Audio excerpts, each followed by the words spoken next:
you guys might recognize me from the Netflix baking competition show Nailed It. I have some fans. They're mostly 9-year-old girls and like 2 creepy guys on Twitter. So one of these girls came up to me at the playground and she said, "Do you like baking?" And I said, "Mm-hmm." I said, "Did you see Nailed It?" And she goes, "Mm-hmm." I said, "How did I do?" And she went. And I said, "Do you want to take a picture?" She goes, "You didn't win." I was like, "You came up to me, little girl. Where's your mother?" And then I tattled on that bitch. Speaking of mothers, I'll tell you a little about my mother. My mother grew up in a very rural part of Duluth, Minnesota. And I only bring that up to try to give you an idea of the education level that she came from.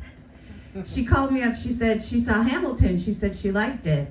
She said she didn't realize George Washington was black. That's a real thing my mother said to me.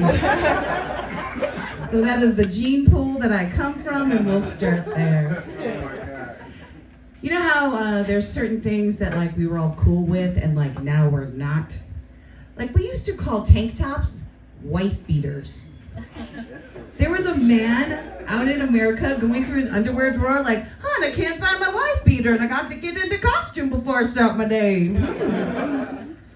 Or we called them Dago tees. Was there any, I'm Italian, is there any paisans here? Yeah, a couple? We don't normally like to identify ourselves in crowds, just ask JFK.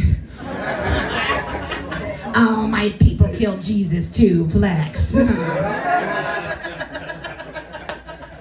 No, but you said you're Italian? Yeah. Yeah? Did you ever hear it called Dago tees? Oh, yeah. Yeah, did it bother you at all? No. Would it bother you if it was called like a guinea gator? Okay, just wanted to get like a temperature. So just like we've grown from things that used to be okay that aren't now, I'd like to think that I've grown. And then I opened Facebook Memories. Here's something that I actually wrote 11 years ago that I thought the world needed to know. I said, "I've never been a cool kid." Translation, "I'm having a needy day." And there's all these comments, so I opened them up. And there's all these just nice comments from just like a group of losers. Like not a cool kid among them.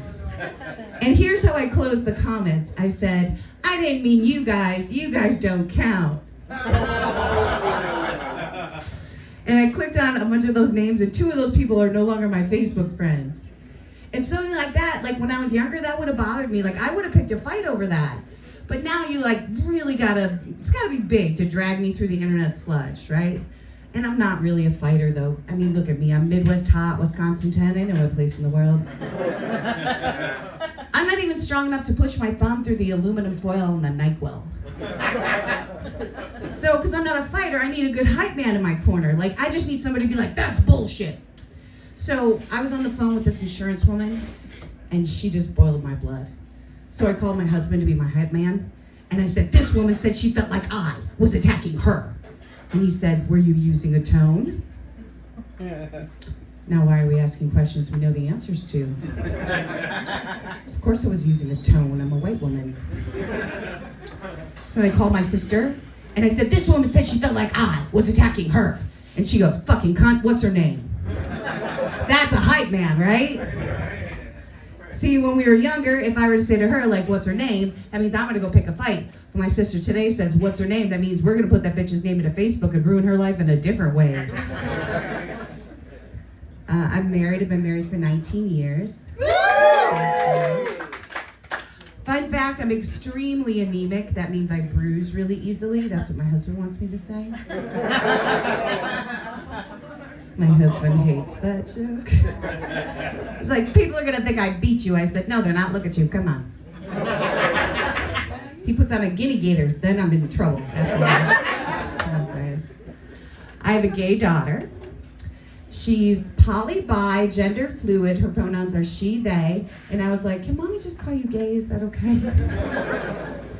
I think it's more important that I know the whole title so I can answer it correctly if I get pressed on it. Like if I say to someone, I have a gay kid, and they go, oh, what kind? My other daughter is 6 years younger, and she came out as Christian. Now my husband is atheist and I'm agnostic, so we've not raised the kids in any kind of religion. But my husband's incredibly supportive of our gay daughter. He's like, anything you want, anything you need, we love you so much. But of our Christian daughter, he's like, everything you're feeling is a lie. They're telling you lies, it's all. I'm trying to be more progressive. I'm trying to learn from my gay daughter. She said, Mom, sometimes I like girls, and sometimes I like boys. And sometimes I like girls that are boys. And sometimes I like boys that are girls. And sometimes I like people that aren't boys or girls. And I said, stop! I am trying to be supportive, but you sound like a whore.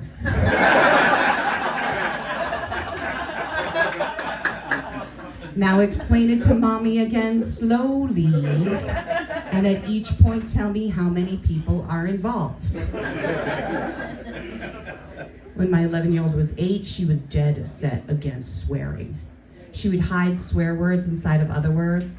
Like she said, Jessica's being a real obituary today, Mom.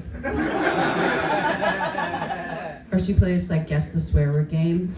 She came home from school, she said, someone at school said the S word. And I said, poop? And she said, no, the other S word. And I said, a disparaging thing to say about Hispanics? And she said, what's that word? I said, okay. Why don't we say the word one time, and then we'll always know that that's the other S word. And she said, slut. So I got down to her level, I looked her in the eyes, I said, babe, sex work is work. She doesn't hate swearing anymore. She loves swearing now. Oh, I heard her in her bedroom playing Minecraft. She said, I'll skull fuck your mother with peanut butter and I hope she's allergic. I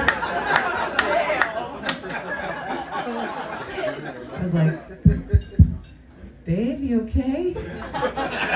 She goes, I'm just playing. My older daughter was a very stubborn child. When she was 5, she decided she wanted to call her vagina her front butt. And her pediatrician was incensed with me. How can you not teach her the proper names of her body parts? And I said, look, lady, she's got her whole life to find out it's called a vagina. She's not going to be 27 like fuck me in the front butt.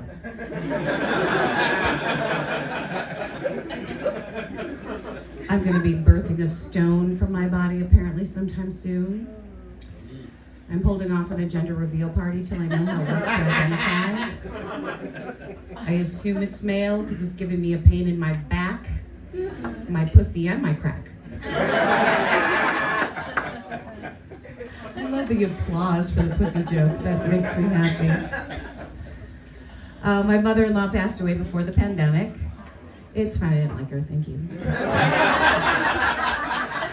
And this is, I swear to God, hand to God, the actual eulogy my brother-in-law gave his mother. My mother loved music.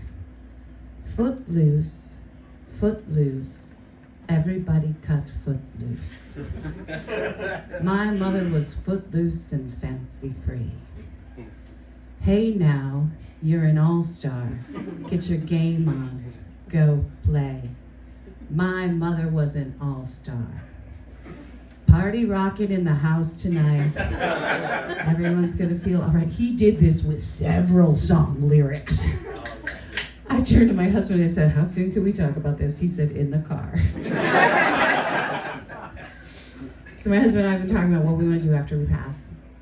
And I want to be cremated. And I want to have my funeral at a bowling alley. And I want to be made into a bowling ball. And I want everyone to take a turn with me. Or I want my ashes spread all across a strip club stage, and I want the strippers just roll with me and be like, she was a good lady, like over and over again. Let's see. Oh, okay. So you ever accidentally give somebody dick hand?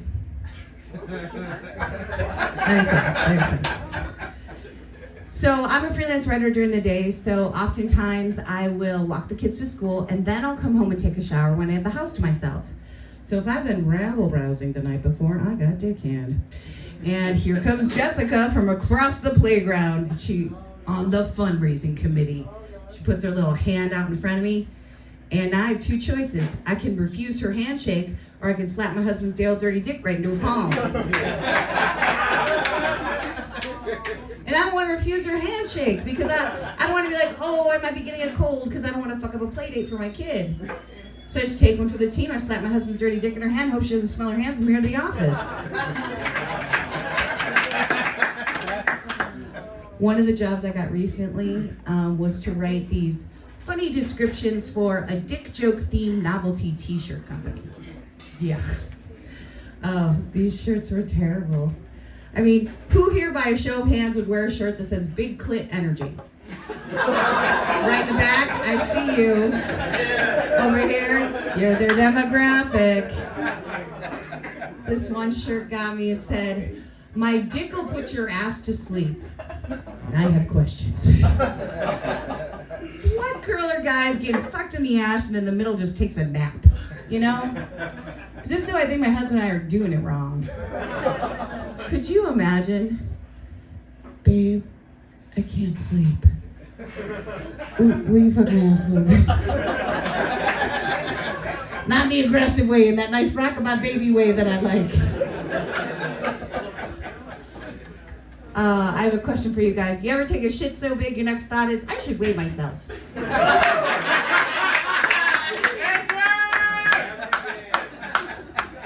All right.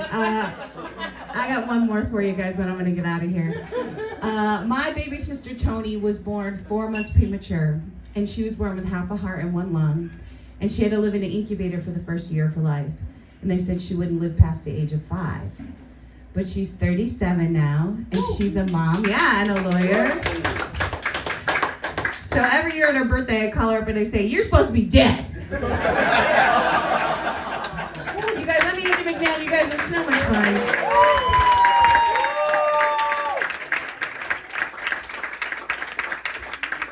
Everybody, Angie. One more time, Angie.